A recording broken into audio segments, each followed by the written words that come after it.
আপনারা সবাই জানেন যে ত্রিপুরা পুলিশ উইক সপ্তাহ চলছে।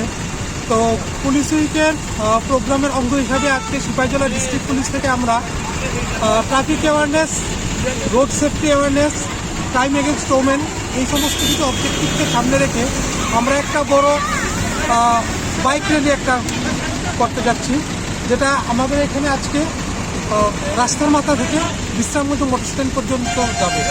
এটার উদ্দেশ্য মেইন হলো আমাদের রোড সেফটি, ট্রাফিক অ্যাওয়ারনেস এবং crime against women, cyber crime against পাবলিককে সচেতন করা। আমরা এই প্রোগ্রামের মধ্য দিয়ে বেশ কিছু লিফলেটও বিলি করছি, যেন ত্রিপুরা পুলিশের যে প্রচেষ্টা রোড ট্রাফিক অ্যাক্সিডেন্ট রোধ করার জন্য, ক্রাইম এগেনস্ট ওমেন রোধ করার জন্য, সেই প্রচেষ্টা যেন প্রত্যেকের ঘরে ঘরে প্রত্যেকের মনোবদ্ধ করতে পারে। স্যার, আজকে কে কে এই র্যালিতে যোগ দিয়েছে আপনাদের সঙ্গে? এখানে আমাদের সিপাহীজলা ডিস্ট্রিক্ট পুলিশের বিভিন্ন থানা থেকে, আমাদের ওমেন পুলিশ স্টেশন থেকে women police officer incharge, Bishramganj থানার অফিসার ইনচার্জ, আমাদের বিশালগড় এসডিপিও সাহেব, সবাই যারা যারা আছে ট্রাফিক ইউনিটের স্টাফ কর্মীরা সবাই আমরা আজকে এই র্যালিতে আমরা অংশগ্রহণ করছি।